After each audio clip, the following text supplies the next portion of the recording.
Buenos días, mi nombre es Porfirio González López. Hoy expondré este mapa conceptual que está basado en un fragmento del libro Cómo redactar un tema. El fragmento se llama Producción de ideas. El libro es de la autoría de Teresa María Serafini.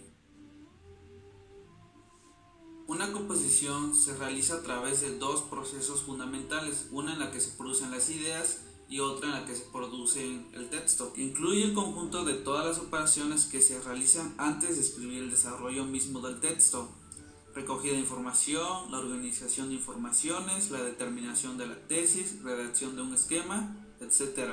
Comencemos con la recogida de información. Antes de comenzar a escribir, debemos recoger el material, las ideas, los hechos, las observaciones con los cuales construir nuestro texto. La información que debemos recoger puede provenir de fuentes muy diferentes. Frente a un tema del tipo ¿cómo me veo a los 30 años? La única fuente de información para nuestro escrito somos nosotros mismos. En cambio, si el tema es el crecimiento del armamento pone en peligro la paz, o el realismo en la literatura, música y pintura de finales del siglo XVIII, debemos documentarnos usando libros y periódicos. La recogida de información se debe hacer en forma muy concreta, escribiendo en un papel, ya sea en forma de lista o de otras formas que veremos. Hechos, ideas, observaciones, fantasías, en resumen, todo lo que puede tener que ver con nuestro escrito. La fase de recogida de información es muy importante. Recoger información inherente al tema de nuestro trabajo. Tiene como fin concreto el tener a la mano el material. La hoja de papel cumple con la función de prolongar en nuestra memoria. Es más fácil hacer el cálculo de 35 por 45 en papel que mentalmente. No es imposible, pero tardarás más de lo normal. Lo mismo pasa en la recogida de información y las operaciones sucesivas de organización de nuestro material. Para ahorrar energía, trabajar más rápido y mejor, decidir qué elementos queremos utilizar y en qué orden. Es más fácil hacerlo sobre un papel que mentalmente. Es muy importante tener una idea precisa de lo que estamos buscando antes de emprender la búsqueda. Con este fin es útil construirse una lista de puntos que deseamos aclarar antes de comenzar la recogida de información. 3.1.1 Listas y agrupamientos asociativos. Se ha dicho que para ahorrar energía es preciso tener todo anotado en una hoja de papel, así que cuando comencemos a anotar nuestros pensamientos es importante tener la hoja y el lápiz para escribir, sin importar el orden, porque es un inicio de un trabajo. No tienes que preocuparte que tengan relaciones ya preestablecidas, eso se va a hacer más adelante.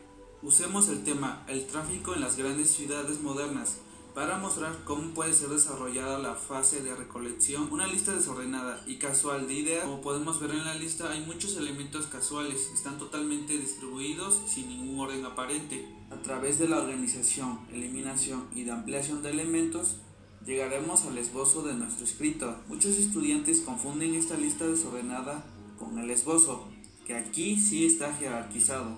La asociación de ideas puede ser trasladada al papel. Esta técnica ayuda a tener una previsualización mucho mejor del proyecto que una lista desordenada.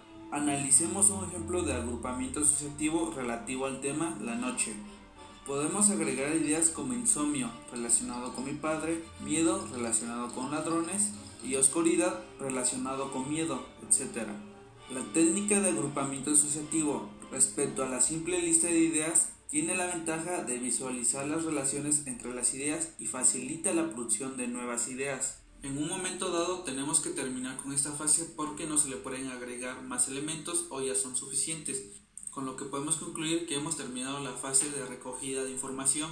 3.2 Organización de las informaciones. La fase de recogida de datos está terminada. Hemos recogido las informaciones y las ideas en agrupamientos asociativos. Es momento de comenzar a organizar todos estos datos, seleccionarlos y decidir su orden. 3.2.1 Categorización y mapa de las ideas.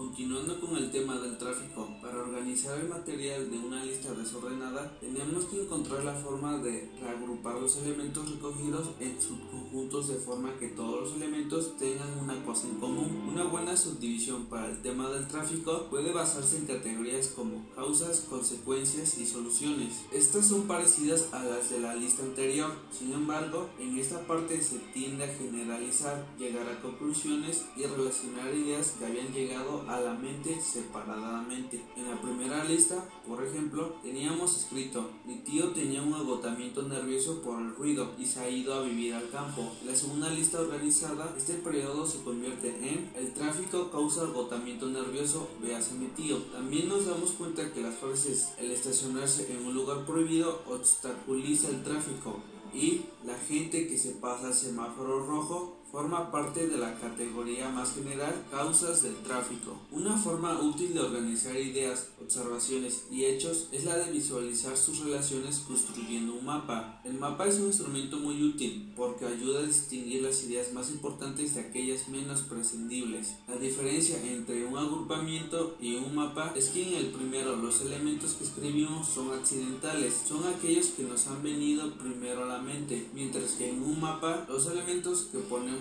alrededor del centro son las categorías que hemos establecido como fruto de un análisis. Es decir, que el mapa nace como una reorganización del agrupamiento asociativo y en él las ideas principales están más cerca de la idea central. El mapa es un instrumento para el aprendizaje rápido, no solo útil para organizar las propias ideas en previsión de una redacción, sino también para entender mejor cualquier escrito. Está comprobado que quien utiliza el instrumento mapa entiende y recuerda más fácilmente artículos, libros e incluso lecciones. Como conclusión, aquí el mapa sobre el tema mapa. El elemento unificador de las redacciones descriptivo-narrativas es el punto de vista, utilizado en la descripción y en la narración.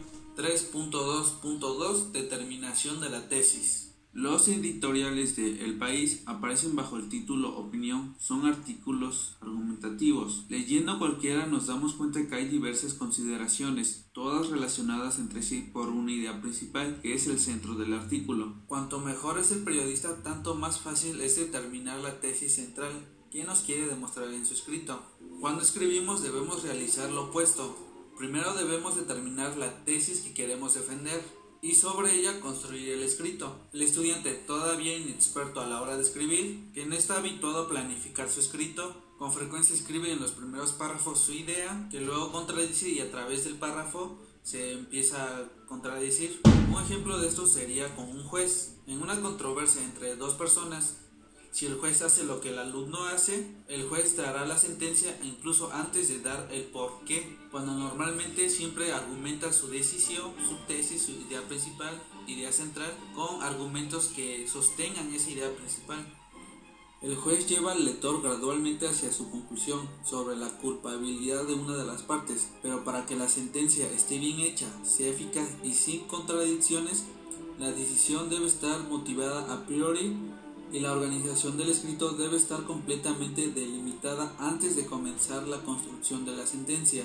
Es interesante notar que como el estudiante inexperto, el juez también tiene que interrumpir su escrito por falta de elementos a su favor. En este caso, el juez debe de reconsiderar su sentencia o incluso decidirla cambiarla. Los trabajos argumentativos no son muy diferentes a la sentencia del juez.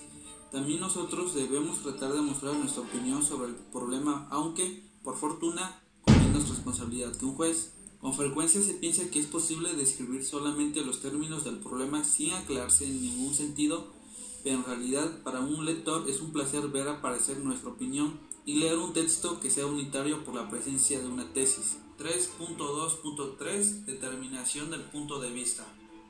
Los escritos descriptivo-narrativos no presentan preferentemente ideas, sino cuentan hechos y describen lugares y personas. La estructura de estos textos no está dada a partir de una idea, la tesis, sino a partir del punto de vista, es decir, de la perspectiva desde la cual se muestran los hechos y objetos. En las historias complejas y en las novelas el punto de vista también puede cambiar. Un ejemplo extraído del primer capítulo de Tinieblas en las cumbres de Ramón Pérez de Alaya.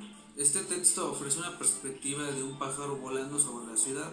Imaginemos que esta sea la escenografía de un film. En otro texto de La ciudad de la niebla, de Pío Baroja, se hace una descripción desde otro punto de vista. Cualquier objeto cambia según el ojo de que lo mira. Una mesa, por ejemplo, puede ser descrita de varias maneras. En síntesis, para lograr la descripción de un objeto o un lugar, debemos de elegir una perspectiva. Esto va a depender de nuestra sensibilidad, lograr un punto de vista que sea interesante, eficaz e incluso inusual.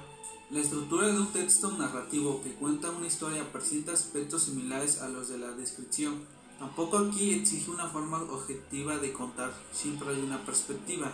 Imaginemos la descripción de una boda, para la cual existen muchísimos puntos de vista. 3.2.4 Esbozo.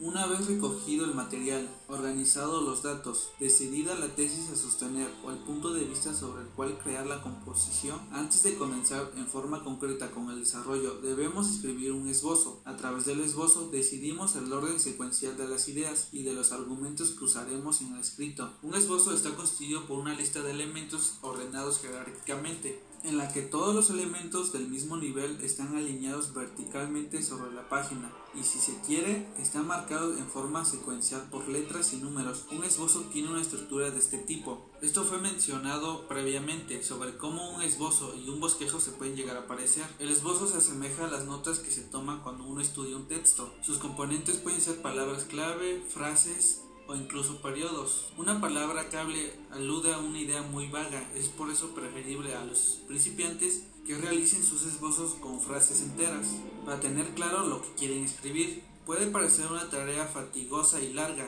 pero si se trabaja con orden, el trabajo de redacción en verdad se hace muy fácil. Espero haber podido simplificar mejor este tema por una mejor comprensión, ya que el mapa conceptual que realicé me ayudó bastante a entender qué es lo que tengo que hacer para generar un hilo conductor en los temas que vaya a leer a futuro. Igual el mapa conceptual completo lo voy a mostrar en el video y espero que sea de ayuda. Muchas gracias por la atención y adiós.